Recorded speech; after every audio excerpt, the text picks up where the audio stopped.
bottom of the screen, you will see the button for the chat function like Christine talked about.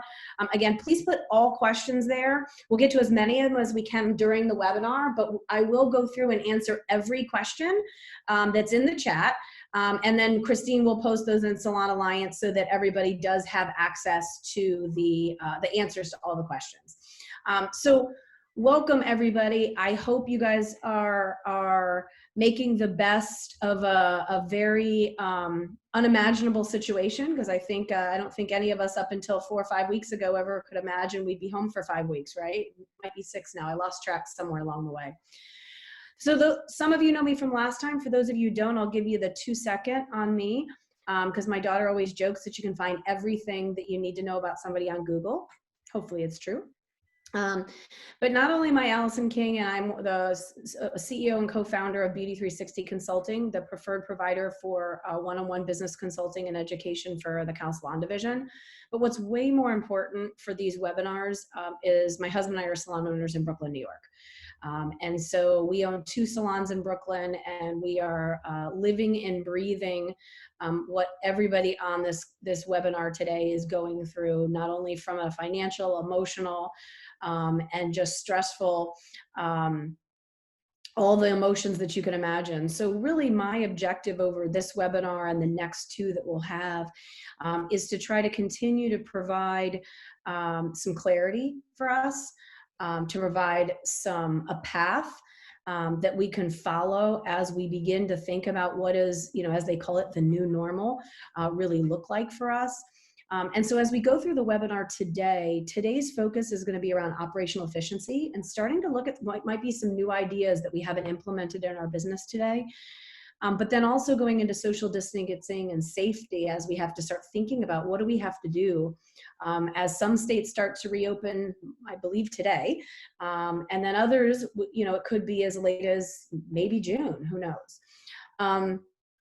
When we go into next week's webinar, we're going to start thinking about leveraging our power and really talking about building the confidence of our clients, and really looking at what our sales will look like as we reopen, and how that we can be really strong about how we bring clients back in, and then also how we build our long-term business back. And then last but not least, our final webinar will be about coaching our team. And again, as we think of social distancing and some of the things we may have to do differently in our business going forward, we have to look at coaching performance in our team and how do we teach them the skills that can allow them to continue to grow and be financially successful and stable going into whatever our new normal will look like. Because again, if we're going to have to be at half station capacity or things like that, we're going to have to think about how do we work with clients differently so that we can still pay our rent and still make a profit and all those kinds of things. So we'll share some of those as we go, but we'll get rolling today. So to get started for us today, this is our phase 2, step 2 of our webinar. We're going to be talking about 4 things today. Really, how do we get powerfully efficient? And then obviously we're going to have to be very socially aware, because we are in an industry that it is very difficult just by the nature of what we do to be able to socially distance.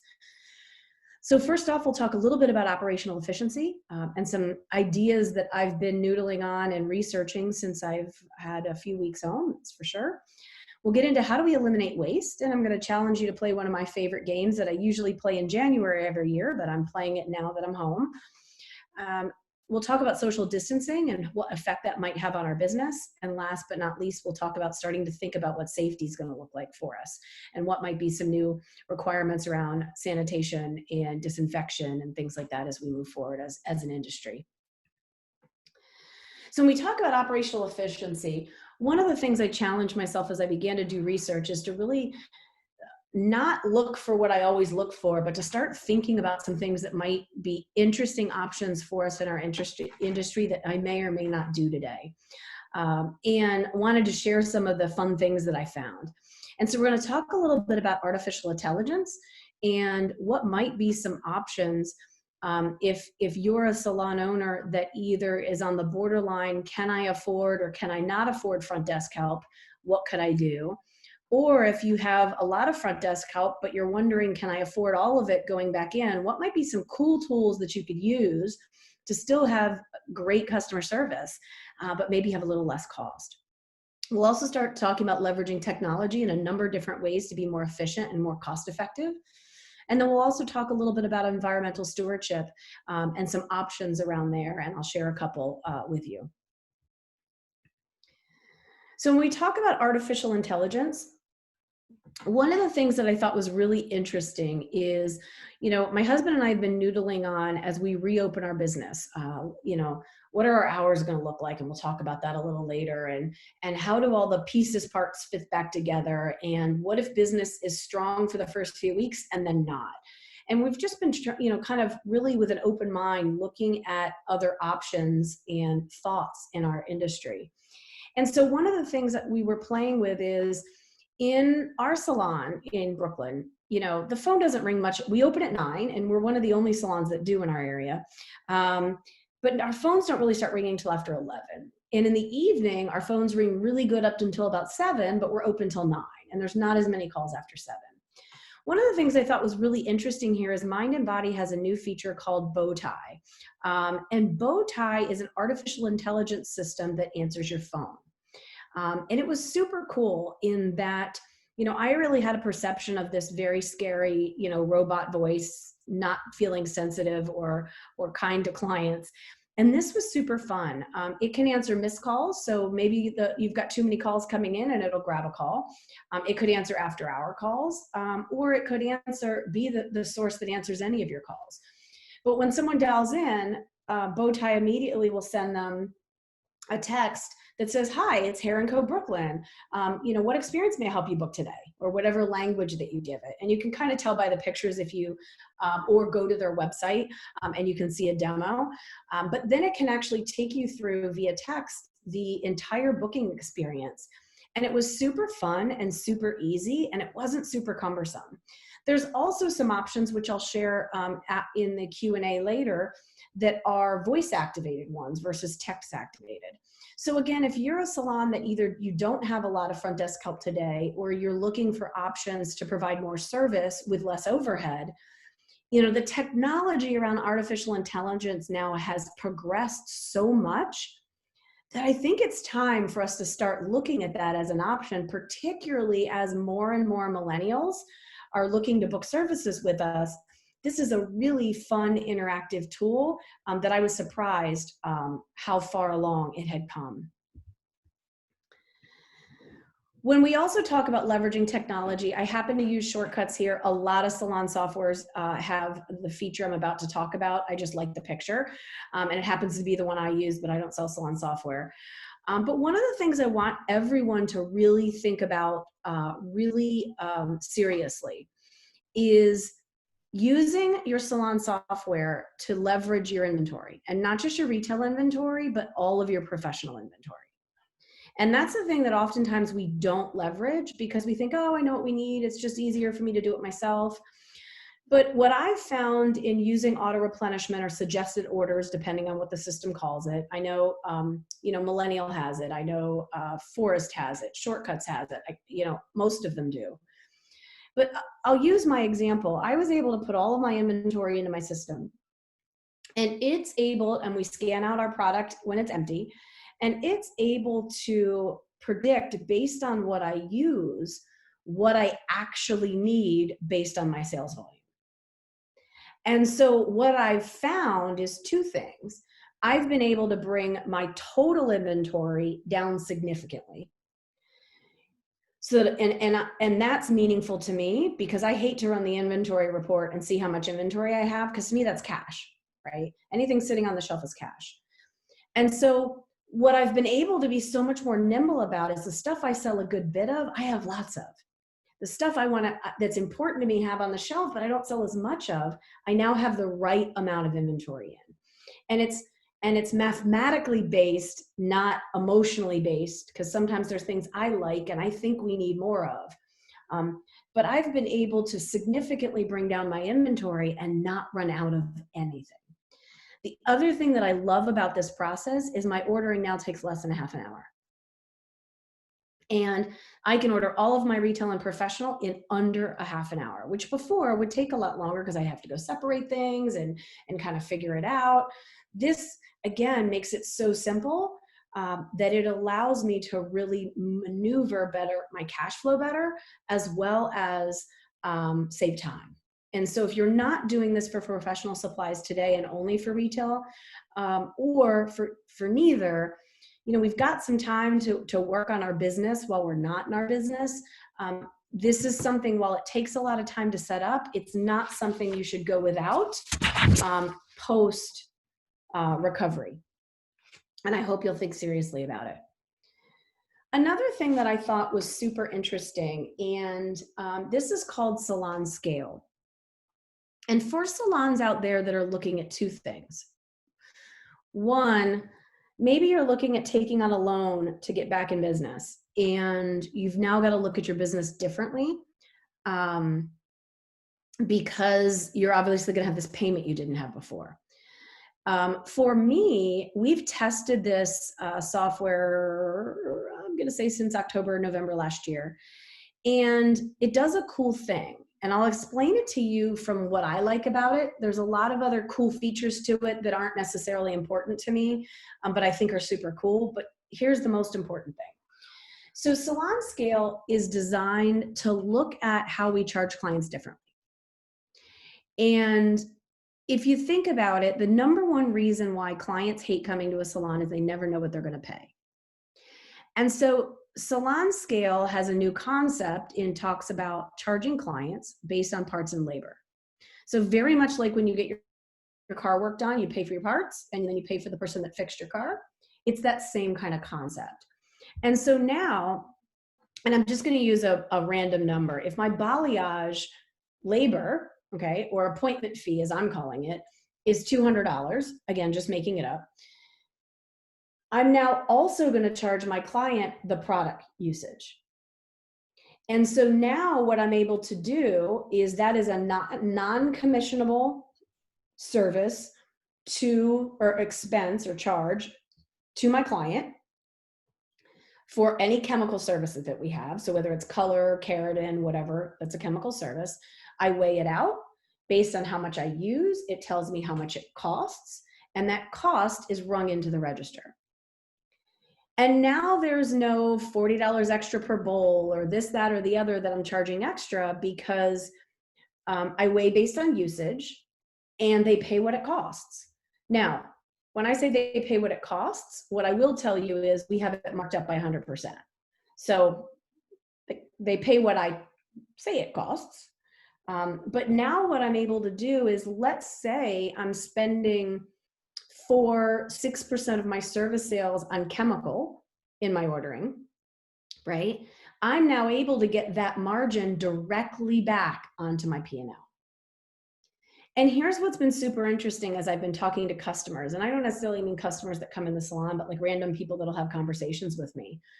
This makes so much more sense to them because now they know their balayage is always $200 and then they pay for the products that they use. There's not 8,000 extra things we can be charged for. I mean, really the only other thing I'm going to charge for in this experience is if they want a treatment, or if we upgrade a treatment.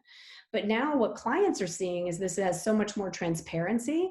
And initially I was like, oh, this is going to feel weird. And so I just, if I'm eating, before we couldn't go outside. If I'm having dinner outside, I'd ask somebody next to me because I kind of talk to everybody. And this was a really interesting thing that clients thought it felt more transparent to them for exactly what they were doing. And so we're going to go full throttle with it when we reopen. And I think it's something, it can do replenishment and all kinds of inventory things for you as well. I have a system that I like to use for that replenishment, so I may not be focused on that area of the business.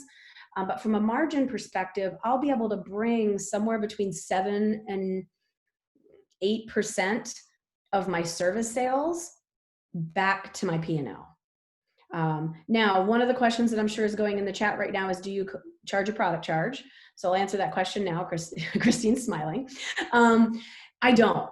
But what I also need you to know is I probably pay less commission than you do. So from a transparency standpoint for the team, yes, if you're charging a product charge today, you may need to call it something different. or do something different with it. But from a net commission, I probably pay the same amount you do. I just don't have a product charge. So just because I'm sure that one will come up. And we'll take more questions when I get through the ideas.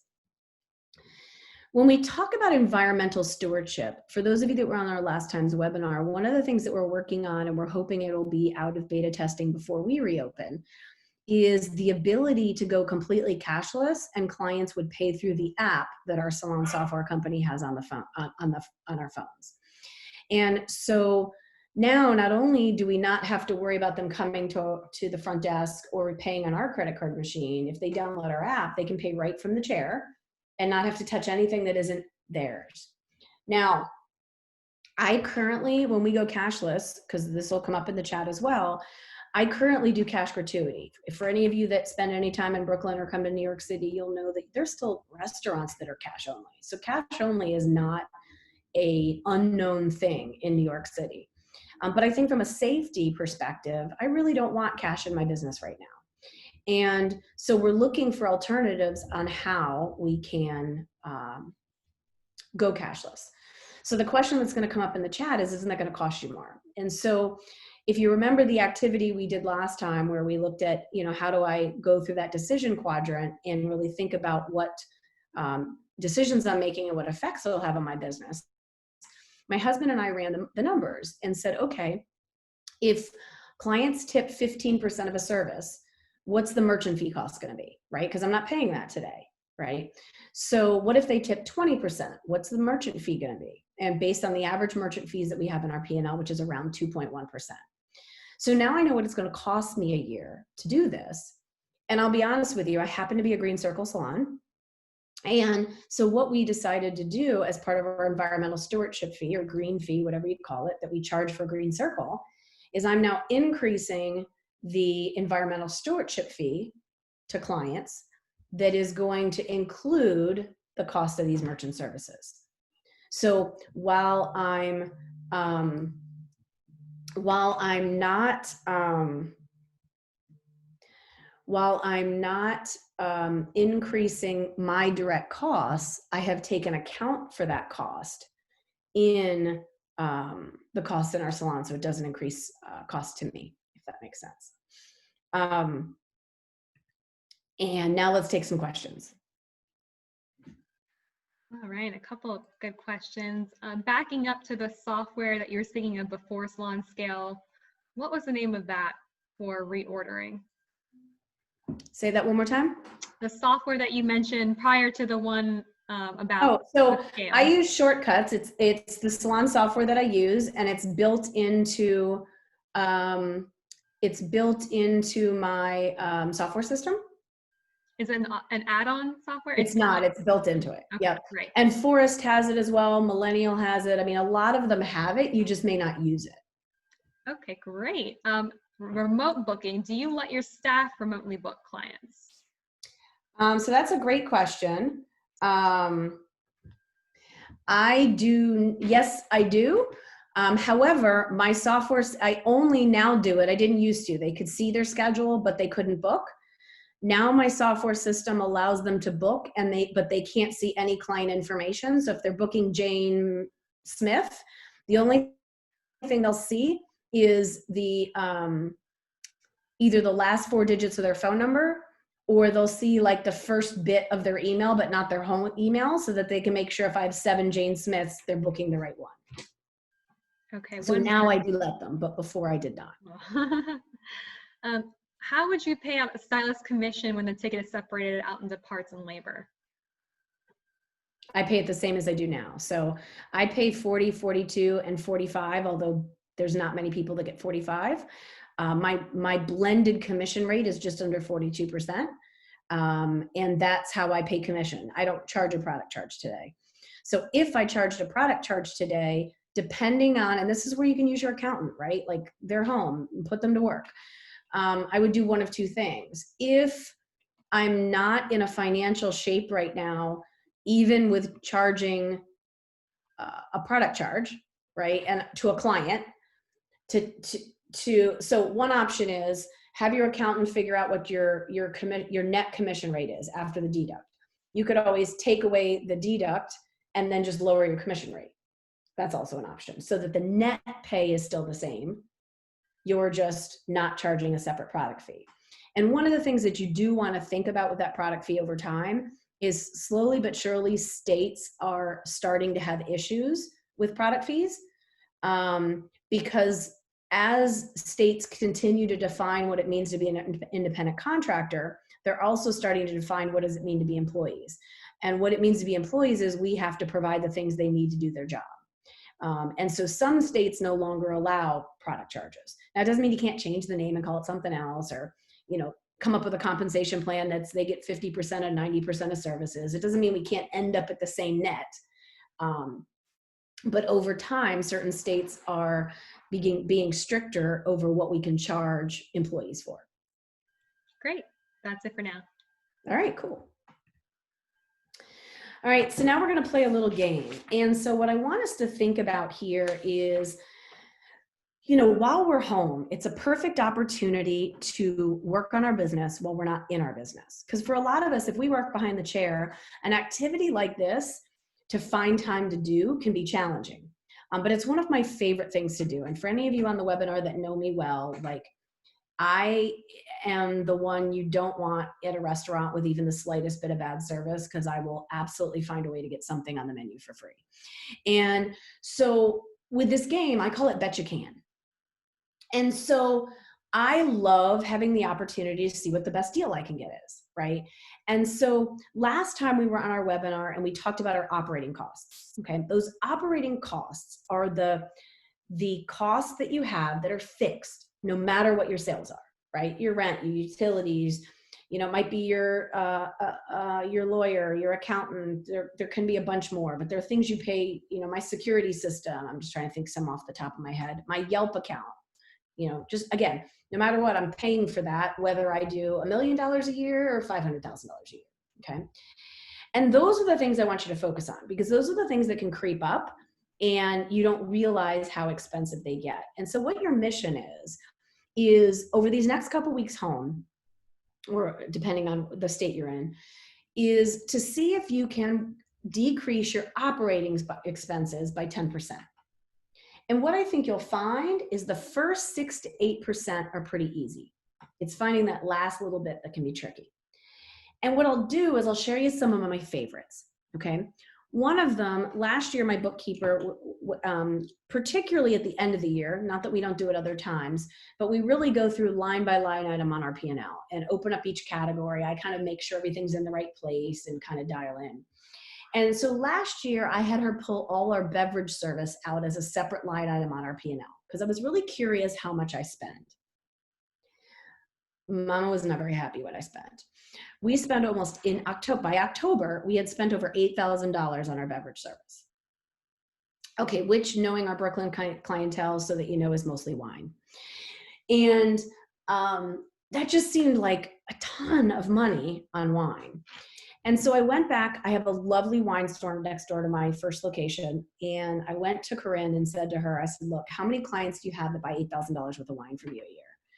And she just looked at me and smiled. And I'm like, okay, so going into next year, what's my discount, right?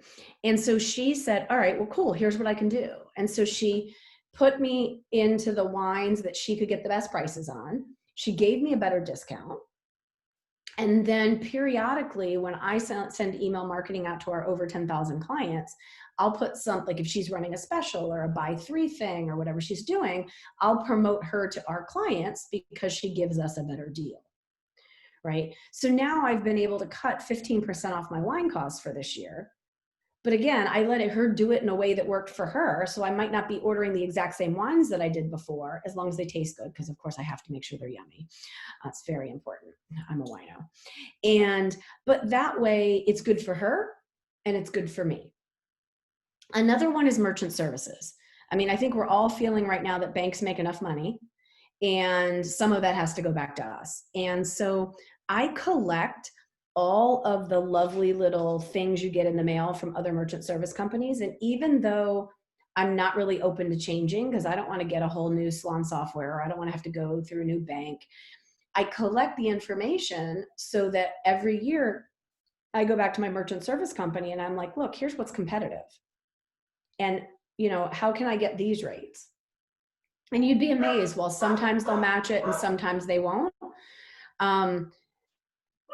Last year we saved almost $12,000 just on merchant services from giving it a try. My other favorite, is Yelp. And I use this one as an example because sometimes people say, no, they can't do anything to help, right? And so when I was talking to Yelp, I was like, hey, I've been with you guys this many years. I'd really like to bring down my cost. And of course they're like, well, this is what we do. And I'm like, well, I don't really like that answer. What can you do? And so one of the things that the guy realized is, oh, wait a minute, because I've been a member so long, same thing with phone service. It's so competitive right now. The same thing happens that sometimes the new bundles are cheaper or have more services in it than the old bundles. So my phone service, I was able to get lowered $100 a month at both locations because the newer bundle, just because with streaming and everything, was now cheaper.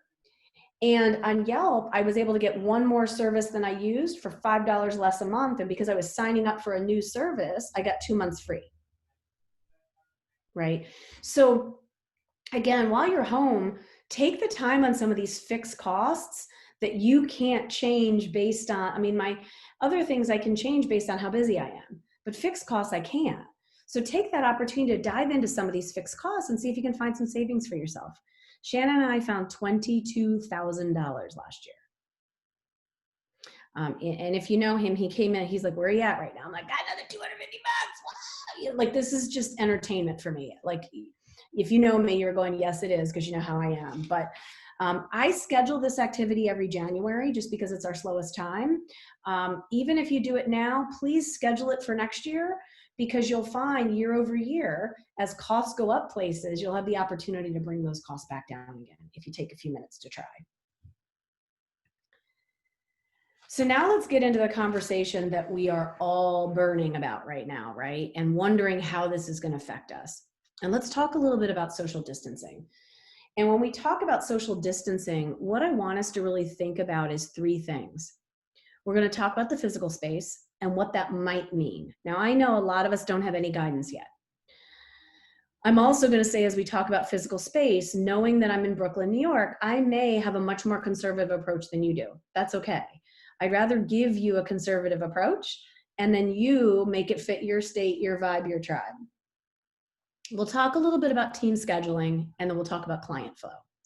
And what I'll try to do as the thoughts shift from one topic to the other is I'll try to pause and take questions, because I think we'll have a lot of questions in each area. And so we'll try to go a little slow and steady through this area, if you don't mind. So when we think about physical space, no matter what the requirement is going to be in your area, physical space will be a challenge for us. The reality is most states will want us to try to be 6 feet apart.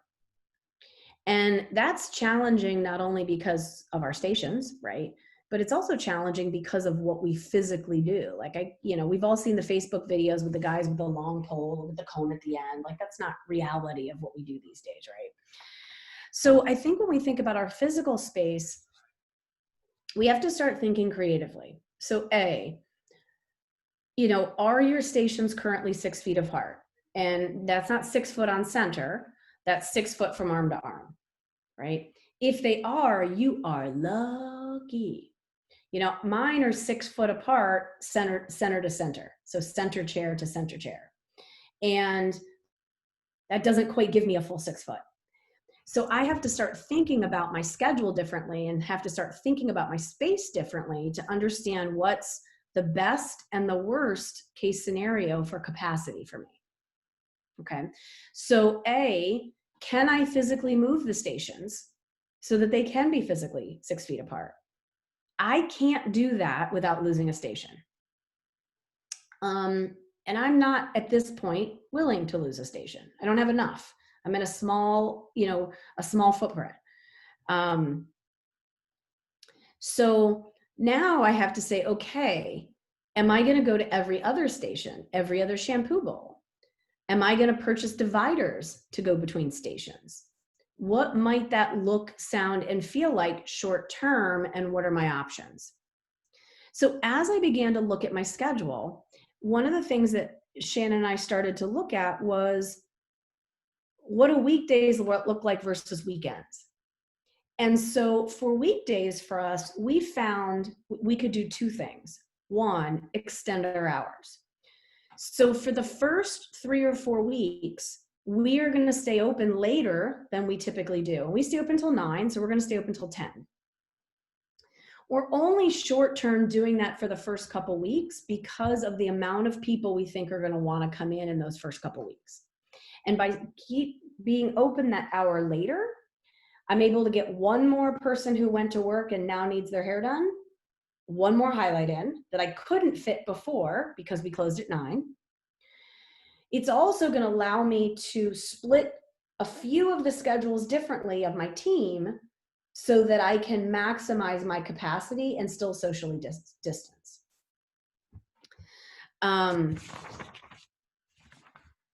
Just making sure I didn't miss anything on that one. The other thing that I'm going to do is I'm going to start thinking about how I incent my clients to go where I want them to.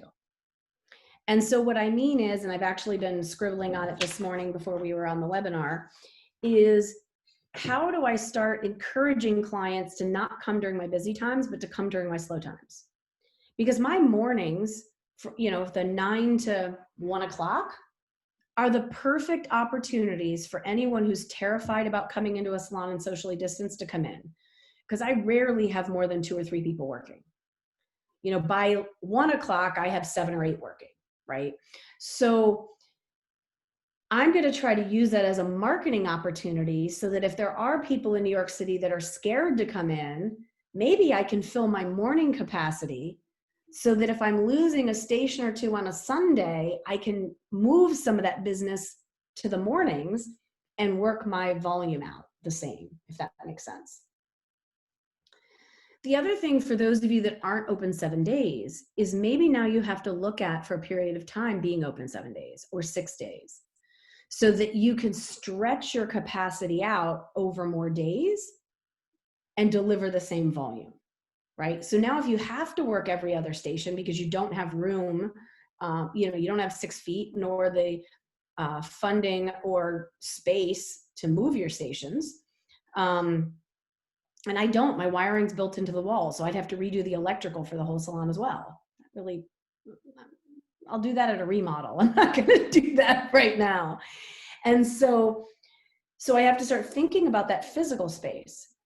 Now, the one thing I want you to be super mindful of if you decide to do this is, if you go back to what we talked about last time and talked about our operational expenses and talked about our front desk and our apprentices, be mindful that you're not overspending in your support staff so that you can be open more days and then taking away profits.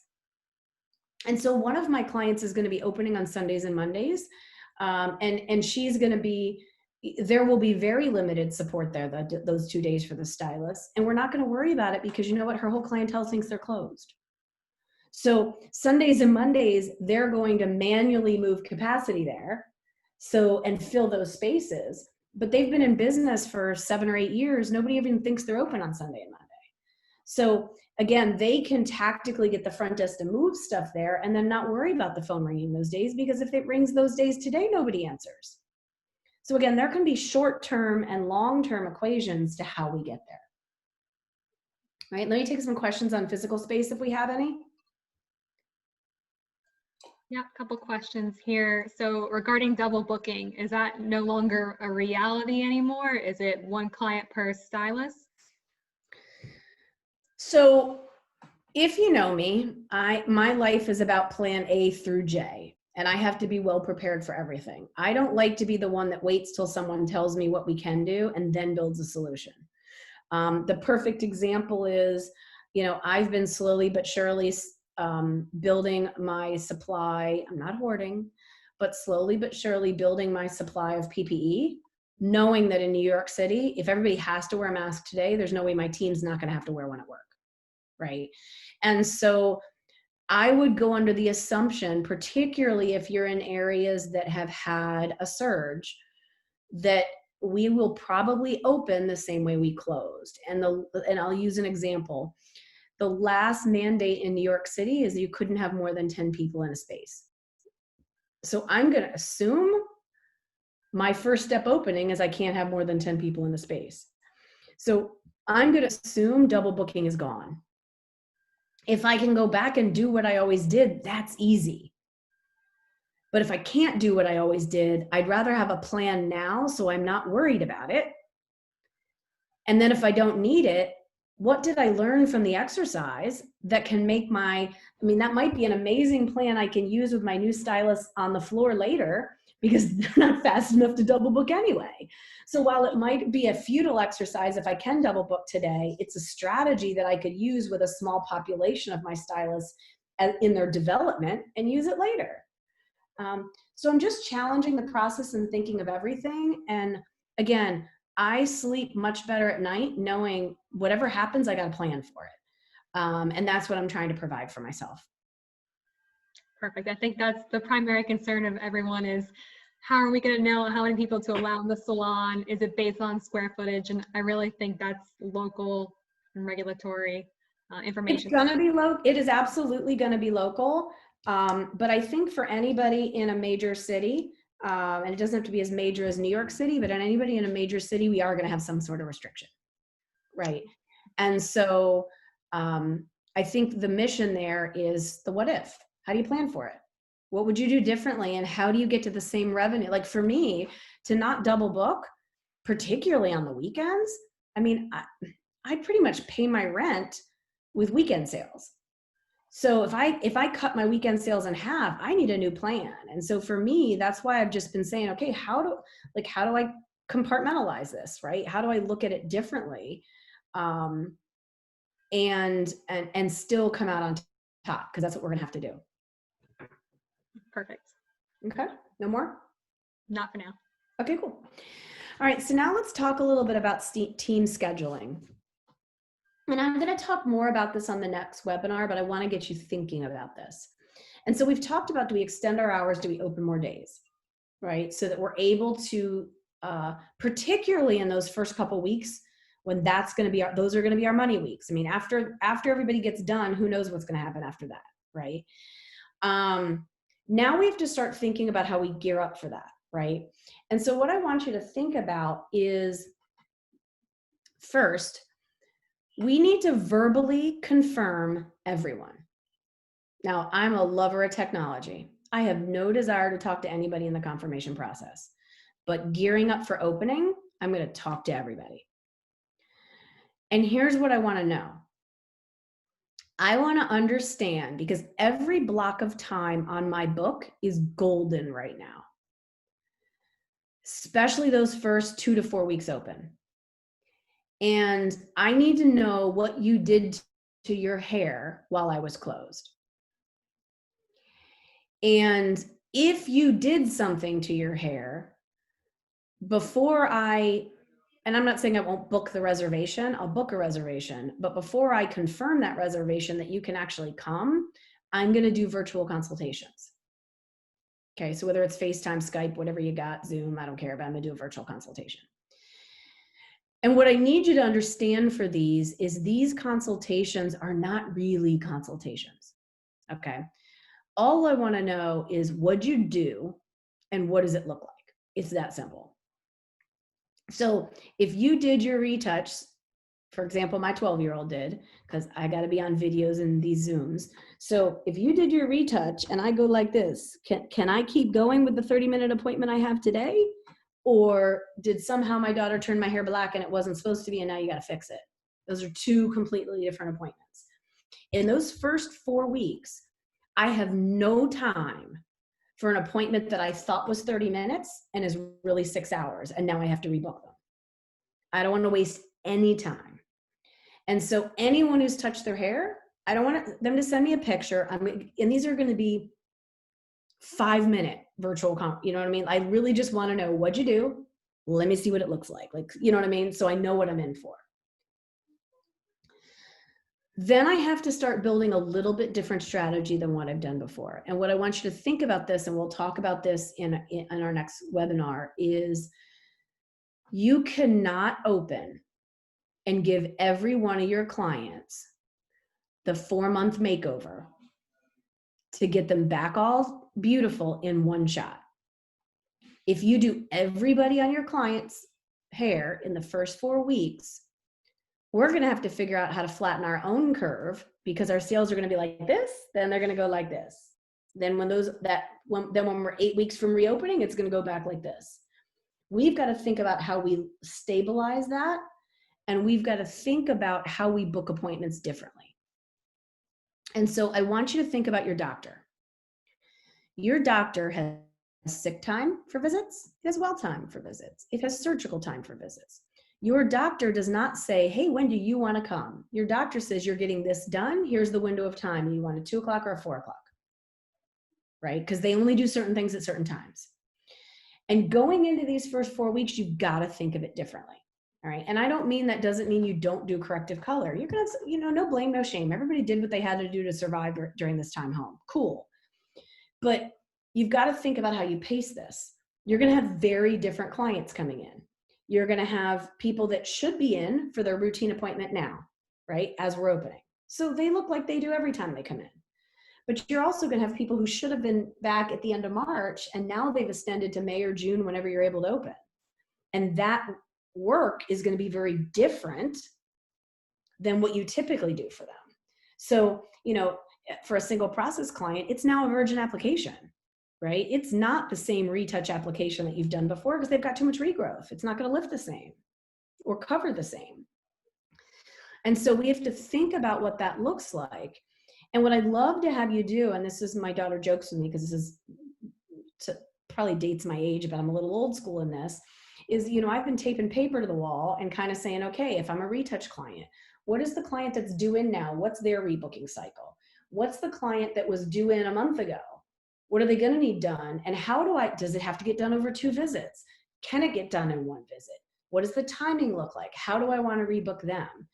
We want to get very tactical in how we rebuild our consistent rebooking of our clients, so that we're not looking like a roller coaster in sales 4 months, 6 months, 12 months after this. And so again, I probably open the door to 1,000 questions on that one. We'll go through that more mechanically on our next call, but really start thinking about it. And, I have a happy hour with my team today at 5. And, one of the things I challenged them with last week, like, what are our COVID fix-it services, right? I don't want to call them express because I don't want to devalue them. And some of them are going to cost more, not less. But, for the people that we're going to have to go back and kind of recreate what we did, not just do their roots, why don't we come up with some fun names for them? Do they have 2 visits to them? Like, how do we, in an appropriate way, make a play off of this experience that we've had in getting them looking as wonderful as they did before we all got to spend a couple months at home? So that's kind of team scheduling and client flow in one, but Christine, I'll take questions. I love Mary. She goes, how do you feel about having a triage day where clients can rebook for just corrective? Well, and maybe you do that. Think about it. That might be one of the days you open that you're not usually open, right? Because then you can get some of the capacity away from when your clients are used to coming in. We're going to do the same type of thing. We are not, and again, I will probably make an exception for a healthcare worker.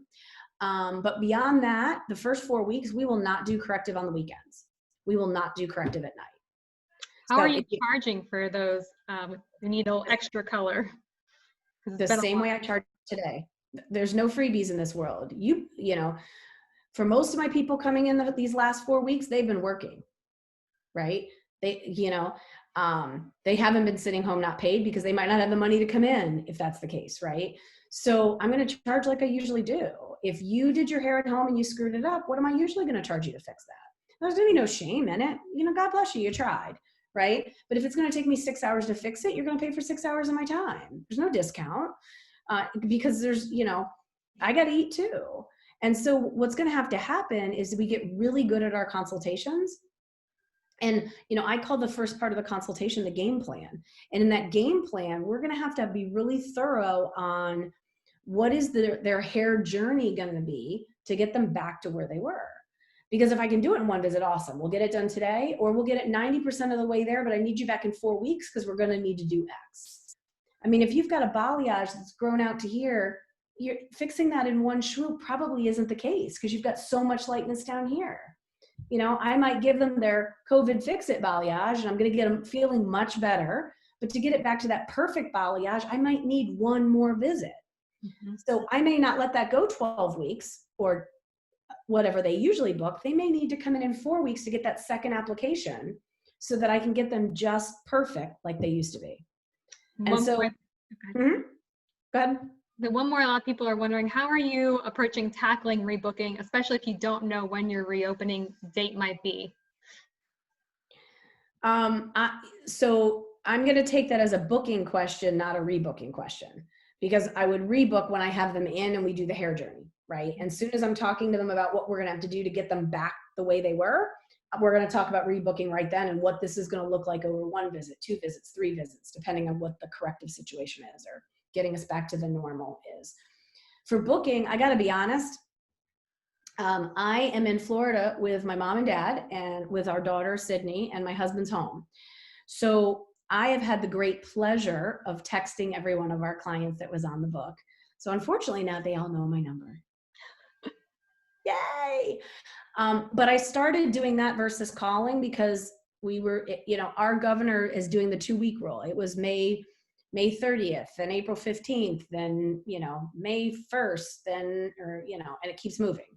So I stopped rebooking them. I don't need to spend the payroll because I don't have it right now. And there's only so many times I want to call the same client and move them. So what I've communicated to them as our dates moved is, you know what, we miss you. We hope you're safe and please be well. We're going to open as soon as the city tells us it's safe. If you put down a deposit, don't worry, because when they book online, they have to put a deposit down.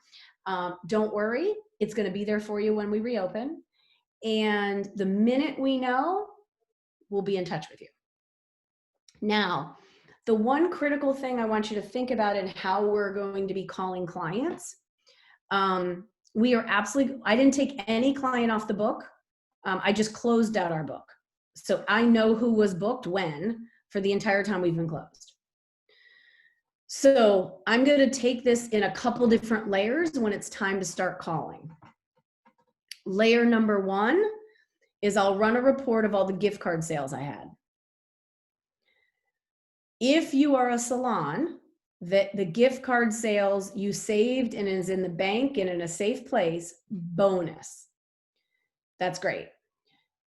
If you're not in that position and you use some of those gift card sales to make your last payroll, because you probably had a payroll after you closed that you paid your team, I want you to be very careful how you rebook those clients. Because the last thing, if you're cash poor right now, that you want is to have a week or 2 of sales of all the gift card sales you sold, right? Because that's revenue you already took and no more revenue will be coming in.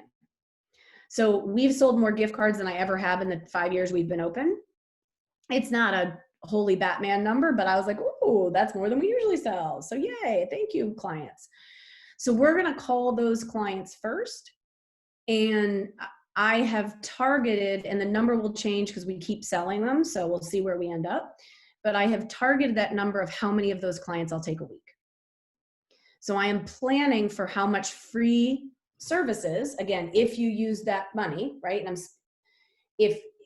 or a portion of that money, I'm planning how I'm going to pulse those over the first couple of weeks. So those are going to be the first people I call so I can pulse them.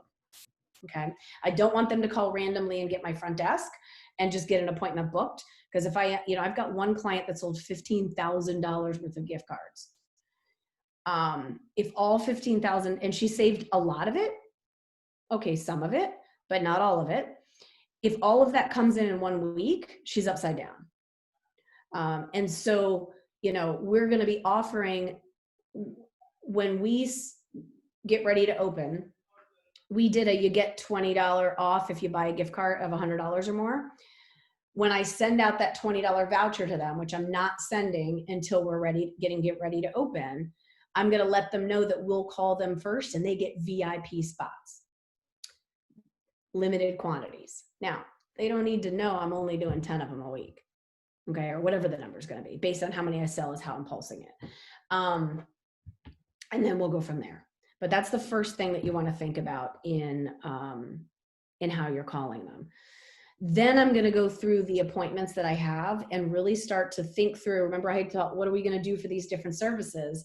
Now I have to strategically think about who and how I call them so that I get the right people in the right places, particularly if I can't double book, because now every block on the book is gold, right?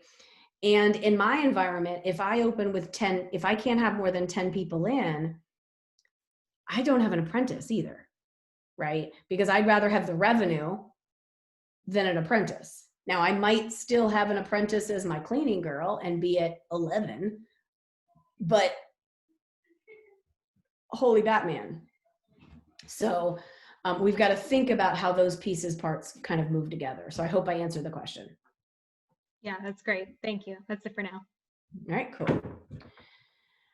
All right, so, oops, I should have changed the slide so we knew where we were. All right, so now we're going to talk a little bit about safety. And boy, is this going to be fun, because it's kind of funny to me. If you hadn't had a chance, there's a Barbicide certification. I'd take it. Kind of funny, because it's all stuff we should know, but we don't do it all. But I've been putting that in my in our Instagram story, because I just want clients to know that, like, sanitation is important to us, right? But when we think about safety, we're going to have to think about the physical space, our team, and our clients. And what I want you to think about here, I'm just moving all the heads so I can see the next slide. When we get off the call today, everybody on the call, and Christine, are you going to wait till I do the Q&A, or are you going to send it out before that? We'll go ahead and send it out right after the call.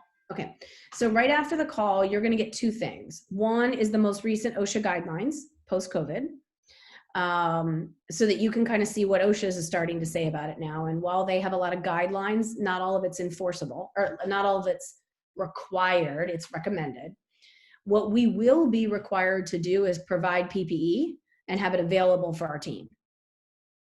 So hence why I now own face shields and masks and like all kinds of things I never knew I was ever going to need in our industry. But I'm going to take you through creating a safer environment for your clients, knowing, guys, that I'm in Brooklyn, New York. And so this may be stricter than your state requires or your locality requires. But what I'm gearing up for is, you know, there's a couple countries that have already opened, and I'm starting to look at what they're doing in their country. I'm starting to look at what some of the states are doing as they begin to open, and really making sure for whatever we have, that we have a step above, if that makes sense. Because I really feel like even if this is short term or long term, my New York City client needs to know that I take safety super seriously. And so again, you'll get a copy of this as well so that you have it. So when it comes to safety, and feel free to take a picture of it and blow it up if you need to. But first off, when we greet clients, we are going to ensure that the employee greeting clients, which would be we call them a concierge because I don't have a front desk, wears a mask, and that they wear gloves, and they'll greet the client as they enter the salon. So we joke they have to greet them at the second station because we don't have a front desk that they stop at. So they'll greet them before that second station. Once they greet the client, they're going to request to take their temperature. Luckily, my husband bought, before we closed, the little laser thermometers. And so we have one for each location, and anyone whose temperature is under 99 or under will be welcome to come in for their visit. Anyone that's over that, we will unfortunately have to ask them to leave the salon in a kind and supportive way. Then we will immediately offer them hand sanitizer if it's available, and then, or ask them to escort them to the restroom so that they can wash their hands. If we're open and they still need coats, we will not be taking coats. We will have them fold them and keep them on their lap, because again, close contact can spread the virus. And the last thing I want to do is have 20 coats in my little teeny coat closet that have to all touch, and create any liability in that regard. Obviously, we're going to avoid hugging and kissing and all the fun things we do as hairdressers. And then preferably the stylists, we're going to mandate, at least in the short haul, that our stylists wear gloves during the whole service. If that changes over time, we are going to at least have them go and wash their hands. But do it once they've said hello to the client so that the client sees them do it. Okay? Because we want them to feel that level of sanitation. When the client comes to the chair, the stylist, the station chair and shampoo bowl will be disinfected after each service. And what we're deciding is, do we disinfect it in front of you? And that's going to depend on whether we can, at that point, get wipes, because those need a 2-minute contact time versus a spray, which typically needs a 10-minute contact time. If we're going to do it after the client, so we have time for that contact time to work, we're going to do tent cards that just say, you know, something cute, you know, clean and sanitized, or something kind of light, and they'll sit on, kind of like sometimes they do at the nail salon, so that, you know, the station's been cleaned. We'll do that as well. Our stylists will be required to wear a mask, only also because in New York City, we're required to wear a mask if we're in public, period. We are also providing face shields and recommending in the short term they wear them. We also ordered more robes. So we are going to have our stylists, while the client will get the cape, our stylists will wear the robes instead of our clients doing it, so that we can take that robe off after each client and put a new robe on for the next client, to again prevent that close contact. Sorry, my contacts aren't that great. We'll obviously disinfect all the tools. One of the things that we're also going to do is, you know, and we should be doing this all along, but I can't say any or all of us do. We have a place in either the back bar or the color station, depending on the salon, where we're going to do a bin for ShipShape to clean, and that ShipShape doesn't disinfect, so don't think it's a disinfectant solution. And then one for Barbicide for all the brushes. And we provide brushes to our team so that they use what we sell. We will provide an extra set or two of brushes, so that way when they finish every client, it goes in the ShipShape, then it moves to the Barbicide, they dry. When they get their next client, they grab a new batch of brushes. So that way they're always using clean and disinfected tools. We will go back old school, like we're in beauty school again. Oh, I left one thing out. Let me back up. We are also going to ask our clients if they've had a cough or fever in the last 14 days. Do they know anyone that's had those symptoms? And are they living with anyone that is sick or has been quarantined? So that if we get any of those yes answers and they didn't have a fever, we have a shot to get them out of the salon before there's a chance at putting us at risk. We're going to go back to using neck strips, because again, that leaves a little less physical contact with the robe, or the little bibs that you can get. We do happen to have disposable capes, and we will have those available upon request. Those are very difficult to find right now because most manufacturers stop making them because nobody buys them. Most are going back into production of them now. I just happen to have them because when we first opened our salon, I ordered the wrong thing and realized I never sent them back. And so I've got like 6 boxes of disposable capes that have been sitting there for 5 years. So yay, I've got a purpose for them now, because otherwise they've just been sitting there. When we go over here and we talk about at your station, we are going to have a stylist bag retail for their retail sales, so the clients aren't up in the retail area touching everything. We are going to do our best to rebook at the chair. Now, that doesn't mean the stylist goes on their app and rebooks the visit. They could if they have time. So if their client's processing and they can't double book, they have time right then to book the next visit, right? But this could mean engaging with our concierge and saying, hey, Mary and I talked about coming back in 4 weeks on a Tuesday in the morning, either a 9 or 11 o'clock spot. Can you let me know when we have one? And then they could go back to the front desk, see what's available, and then come back with an appointment card of when her appointment is.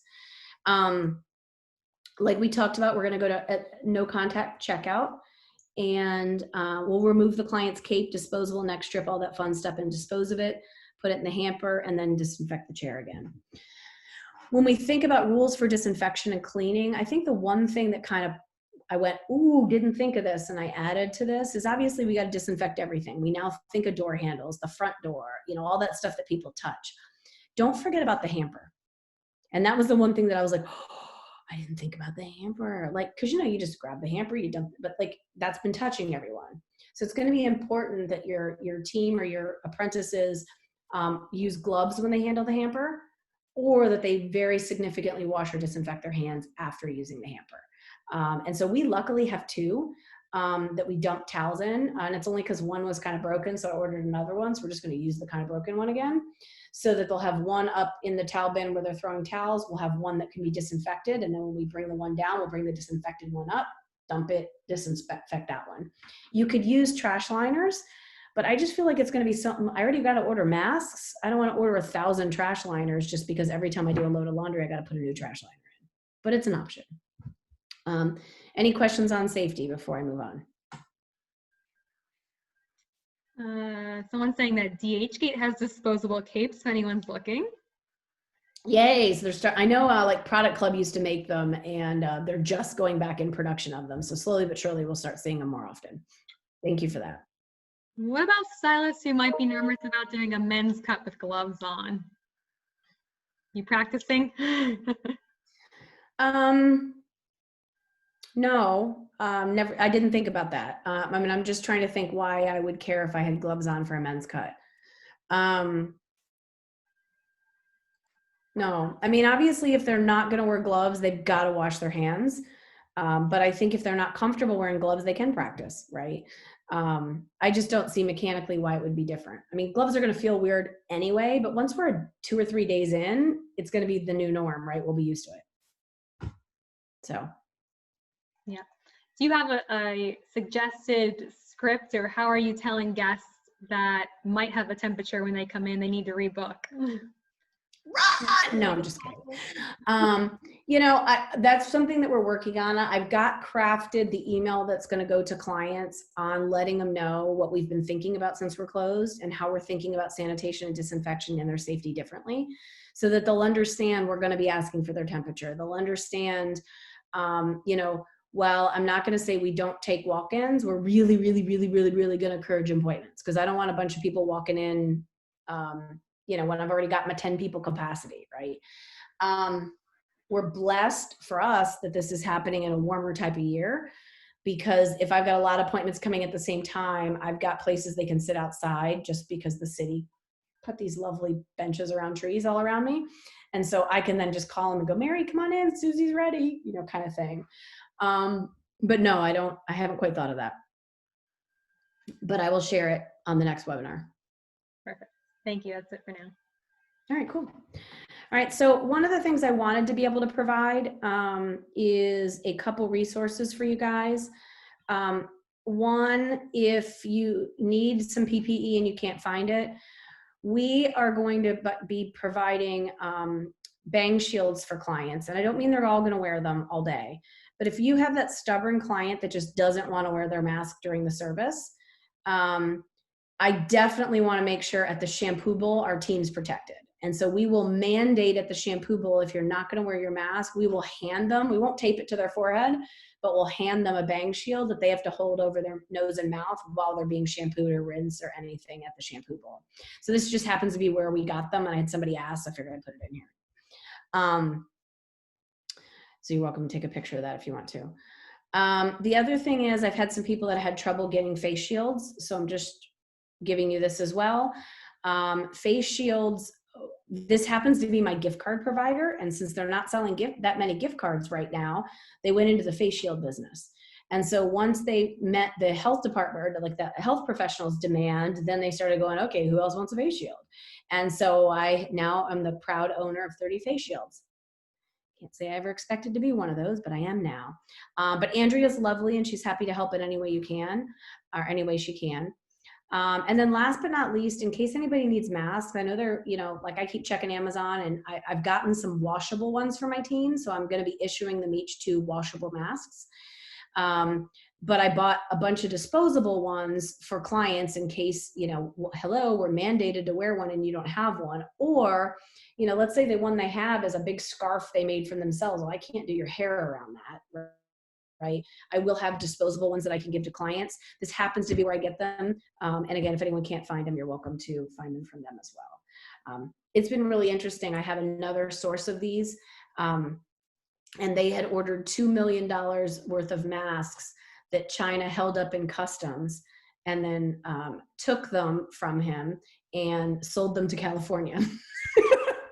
So it's even people who want to provide masks for us right now. It's very difficult for them to get them if they're sourced in China at this point. So, but here's a vendor that has them. Any other questions? I'm assuming no. Are your stylists either changing their masks or washing their face shields in between clients? For me, that is going to be their preference. I will not. I'm going to put my face shield on and not take it off till I'm done. I'm also going to be recommending that all consultations do not happen face-to-face anymore, that they happen from behind the chair, which I hate, but it's safer. I mean, it's taken me this long to get them to do the dang consultations from the front, and then I'm going to untrain them in what I've been trying to get them to do for the last 5 years. But it's safer. The other thing that when we do the Q&A answers for any questions that we didn't answer on the call, I also have a manufacturer for dividers for stations. So if you are at the capacity and you can't, Jimmy, like, you know, some of you have, you know, stations that you can just kind of push and over they go and yay, now it's 6 feet. Some of you like me, everything's wired into the building. So I'm, you know, SOL as they call it. But they are going to be making affordable dividers, and that will go out with the Q&A in case anybody needs them. And they're one of the largest manufacturers of salon furniture in the country. They make great stuff very affordably. And what I love about them is they do a lot of the big chains. So they're very good at value engineering things, so that, you know, they know, well, heck, this comes in this size versus custom sizing it. And then you spend $500 more because you didn't take a quarter of an inch off of it to not have a custom size. So I really appreciate them for that. So I'll have that with you with the Q&A in case anyone needs them. Thank you. Are you doing an upcharge, a sanitation upcharge at all?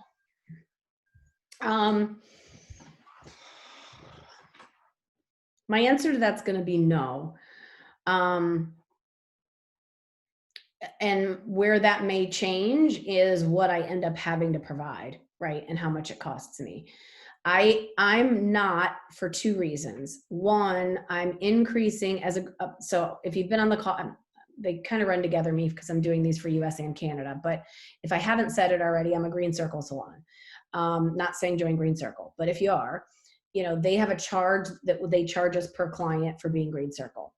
I charge $2 more than that to my clients currently. So I make a little bit of money off the charge that I get with Green Circle. Because I'm going cashless, I'm now adjusting that even more so that I can recoup the revenue of what tip on card is going to cost me. So my clients are already going to have an increase there, and I'm going to start charging for product uses. So for me to add one more charge, I think I'm shooting myself in the foot. So I'm not. I also think I'm going to benefit from being in the pandemic area and being like the epicenter of the pandemic, because I don't think there's a New Yorker that doesn't have a box of gloves and doesn't have multiple face masks. So I'm stocking up on that stuff so that I have it available, but I'm not predicting I'm going to need a ton of it. I think I'm going to need a face mask when somebody comes in with the cute little scarf face masks that are like, you know, and they're cool, but they cover half your head, right? Well, I can't do your hair with that. So then I'm going to need to give them a disposable mask. If I burn through them, then maybe I will. But what I would probably do is build it into my environmental stewardship fees so they're not seeing 14 costs. The cost of my environmental stewardship just goes up a little bit. Perfect. That's it for sanitization. All right, cool. So that's the end of our webinar for today. This is how you find me. If you haven't followed me on Facebook or Instagram now, please do. We would love it. We've also got videos that are posting every week that are in alignment with the information that we've shared. So if you need a refresher in any way, shape, or form, you're welcome to. Please, if you have any questions or are looking for any consulting or support during this time, feel free to reach out to me directly. The 202 number actually is my cell phone. I answer it almost all the time. I surprise people. But if you need me, I'm a resource for you as well. So again, stay tuned for our next call. I'll check in one more time for questions before we leave. But our next one, we're really going to be talking about leveraging our power.